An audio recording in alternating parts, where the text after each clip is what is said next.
आज हम अपने दूसरे एपिसोड में स्किन या त्वचा या जिल्द की एलर्जी के बारे में बात करेंगे और इसमें दो बीमारियां हैं, एक्जिमा और अर्टिकेरिया। अर्टिकेरिया, जिसे पीती की बीमारी से जाना जाता है, एक आम और तकलीफदेह बीमारी है जो अक्सर प्रैक्टिस में देखी जाती है। वो इसलिए क्योंकि ये लंबे टाइम के लिए चल सकती है और आपकी क्वालिटी ऑफ लाइफ को असर कर सकती है। ये कैसे दिखते हैं? लाल उठे हुए ददोड़े अलग अलग शेप और साइज में और विभिन्न जगहों पर मौजूद। हर खुजली एलर्जी नहीं होती है, लेकिन हर एलर्जी में खुजली होना बहुत जरूरी है। अर्टिकेरिया या पीती दो किस्म के होते हैं। अगर 6 हफ्ते से कम है तो उसे एक्यूट कहते हैं और ज्यादा टाइम के लिए है तो उसे क्रॉनिक कहते हैं और बच्चों में अक्सर एक्यूट देखी जाती है। खाने के 2 घंटे में आ जाना और 24 घंटे में चले जाना, ये फूड एलर्जी की खासियत है। ये जंतु, कीड़े, इन्फेक्शंस और कभी दवाओं से भी हो सकती है। क्रॉनिक अर्टिकेरिया या पीती लंबे टाइम के लिए होती है। ये अक्सर बड़ों में देखी जाती है। खाने की वजह इसमें ज्यादातर कोई वजह ही नहीं होती है। कुछ वजह जिसके लिए टेस्ट करने की जरूरत है वह है पेट, जिगर, गुर्दे और थायराइड की बीमारी। कभी कभार ब्लड प्रेशर की कुछ दवाओं से भी ये बढ़ जा सकती है। एलर्जी टेस्ट से इससे कुछ खास फायदा नहीं है। ये बीमारी धूप, गर्मी या ठंडक या प्रेशर जैसे कि टाइट क्लोथ से भी बढ़ सकती है। स्ट्रेस यानी टेंशन और डिप्रेशन से भी बढ़ सकती है। कई मरीज इसके लिए डॉक्टर शॉपिंग करते हैं और कुछ तो बाबा लोगों के पास भी जाते हैं। एलर्जी की गोलियां जैसे बिलास्टिन और सेट्रिजिन आप ज्यादा से ज्यादा डोज में इस्तेमाल कर सकते हैं और अगर जरूरत पड़े तो आप जिंदगी भर इस्तेमाल कर सकते हैं बिना किसी नुकसान के।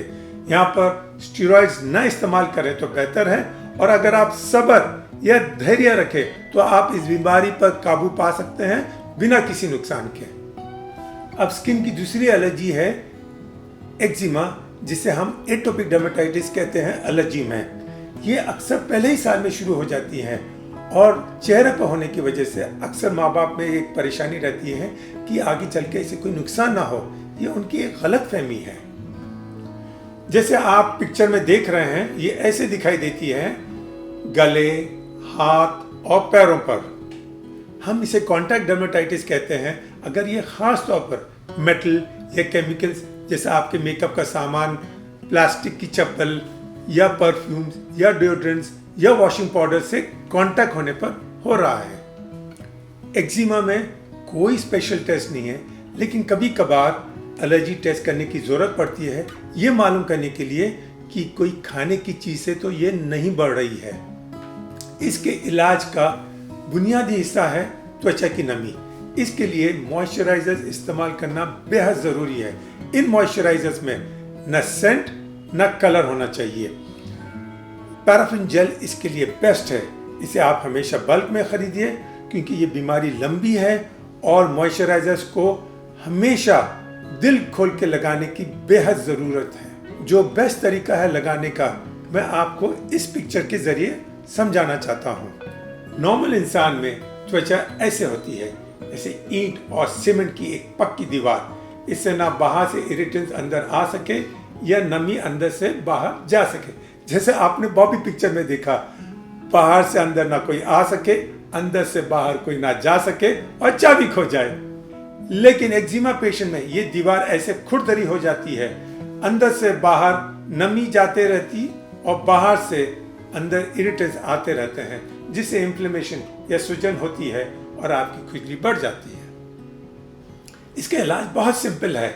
3 मिनट तक आप पानी लगाएं और 3 मिनट के अंदर ही जेल लगा दें, जिससे एक कवच या शील्ड बन जाए। बेस्ट रिजल्ट के लिए दिन में 3 बार गीला करें और 3 बार कच्ची जेल या त्वचा पर लगा दें, कम से कम 3 मिनट में। एक्जिमा में स्टेरॉइड का एक अहम और बड़ा रोल होता है।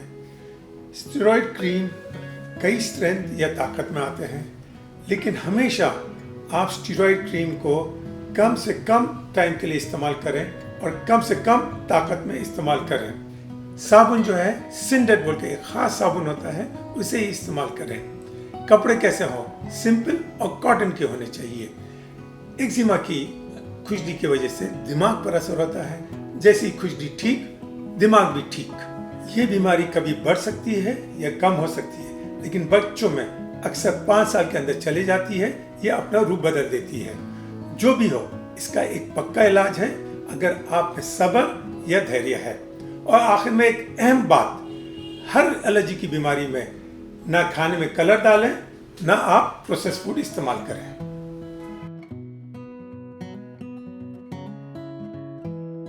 ये हमारा दूसरा लेक्चर था स्किन केयर एलर्जी पर, और हमें उम्मीद है कि आपको हमारा लेक्चर पसंद आया होगा। हमारी आपसे रिक्वेस्ट है कि आप इसे लाइक करें और शेयर करें, क्योंकि ये सारे वीडियो बनाने का हमारा सिर्फ एक ही मकसद है कि ये एलर्जी की इंफॉर्मेशन ज़्यादा से ज़्यादा लोगों तक पहुँचाए और चिराग से चिराग जलाए।